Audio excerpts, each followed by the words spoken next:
আসসালামু আলাইকুম এভরিওয়ান, আশা করি সকলেই ভালো আছেন। তো স্বপ্নের দেশ সৌদি আরব যারা যেতে চান, তো অনেকে আসলে আমরা ভিসা প্রসেসিং সম্পর্কে জানি না, অনেকে না জানার কারণ বিভিন্ন দালালের খপ্পরে পড়ে আমরা প্রতারণার শিকার হই। আজকে আমি এই ভিডিওতে আলোচনা করব কিভাবে আপনার নিজের ফাইল প্রসেস করে সৌদি আরবে যাবেন এবং প্রথম থেকে ধাপে ধাপে নির্দিষ্ট করে বুঝিয়ে দেব ইনশাল্লাহ। তো প্রথমে আমরা জেনে নেই যে 11টি প্রসেস কি। প্রথমত আপনার একটি পাসপোর্ট থাকতে হবে যার মেয়াদ থাকতে হবে কমপক্ষে 6 মাস। 2 নম্বর হচ্ছে আপনার পুলিশ ক্লিয়ারেন্স সার্টিফিকেট থাকতে হবে। 3 নম্বর হচ্ছে গামকা অনুমোদিত সেন্টার হতে আপনাকে মেডিকেল ফিট সার্টিফিকেট নিতে হবে। 4 নম্বর হচ্ছে তাকামুল বা স্কিল সার্টিফিকেট। 5 নম্বর হচ্ছে ওকালা বা মুসানের। 6 নম্বরে হচ্ছে মোফা বা ইন্স্যুরেন্স। 7 নম্বরে হচ্ছে তাহসিল বা ফিঙ্গারপ্রিন্ট। 8 নম্বরে হচ্ছে ভিসা স্টাম্পিং। 9 নম্বরে হচ্ছে বিএমইটি কার্ড। 10 নম্বর হচ্ছে সার্টিফিকেট অ্যাটাচমেন্ট। 11 নম্বর হচ্ছে এয়ার টিকেট এবং যাত্রা। এই সকল জটিল বিষয়গুলো আমি আপনাদেরকে পানির মতো বুঝাই দিব ইনশাল্লাহ। আমি নিজেও ব্যক্তিগতভাবে প্রসেসিং গুলা করে থাকি এবং দীর্ঘদিন ইউরোপ, মিডিল ইস্ট সহ বিভিন্ন কান্ট্রির ভিসা প্রসেস করি এবং বাস্তব অভিজ্ঞতা আপনাদের মাঝে শেয়ার করব 2026 সালে। তো চলো শুরু করি। তো প্রথম ধাপ হচ্ছে আপনার একটি পাসপোর্ট। তো অবশ্যই আপনি একটি ডিজিটাল পাসপোর্ট 6 মাস মেয়াদ থাকতে হবে এবং সাদা ব্যাকগ্রাউন্ডের ল্যাব প্রিন্ট ছবি সাথে রাখবেন। 2 নম্বর হচ্ছে গামকা অনুমোদিত সেন্টার থেকে আপনি মেডিকেল সার্টিফিকেট করিয়ে নেবেন। 3 নম্বর হচ্ছে পুলিশ ক্লিয়ারেন্স সার্টিফিকেট।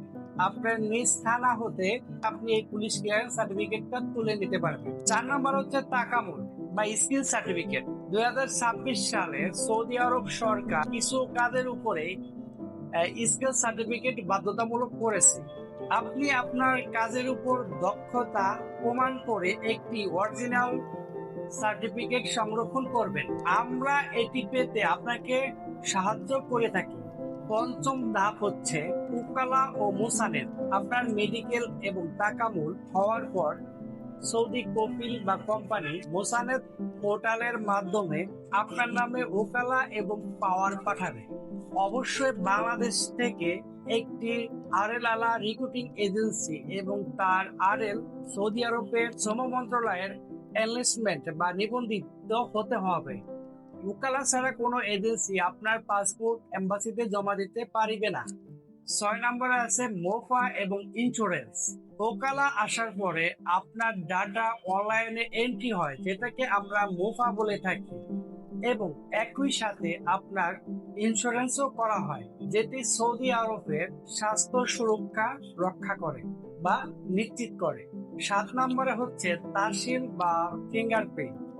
এটি বর্তমানে সবচাইতে জরুরি একটি ধাপ। মোফা হওয়ার পরে আপনাকে তাহসিল সেন্টার থেকে ফিঙ্গারপ্রিন্ট দিতে হবে এবং ছবির বায়োমেট্রিক দিয়ে আসতে হবে। আর এটি ছাড়া কোনোভাবেই ভিসা স্টাম্পিং হবে না। সার্টিফিকেট সত্যায়িত।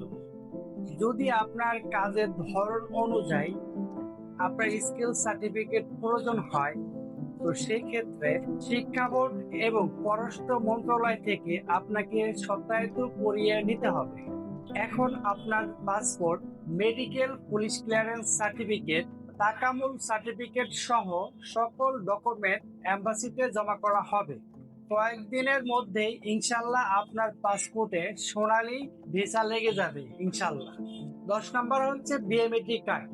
ভিসা হওয়ার পরে প্রবাসী কল্যাণ মন্ত্রণালয় থেকে ফিঙ্গারপ্রিন্ট দিয়ে বিএমইটি কার্ড সংরক্ষণ করতে হবে। এটি হলো আপনার বিদেশ যাত্রার সরকারি ছাড়পত্র। 11 নম্বর হচ্ছে এয়ার টিকেট এবং যাত্রা। অবশ্যই একটি ভালো এয়ারলাইন্স কোম্পানি থেকে আপনি আপনার এয়ার টিকিটটি বুক করবেন এবং নির্দিষ্ট সময় যাত্রা শুরু করবেন এবং এয়ারপোর্ট যাওয়ার আগে অবশ্যই চেষ্টা করবেন আপনার সকল ডকুমেন্ট অরিজিনাল কপিগুলো সাথে রাখার জন্য।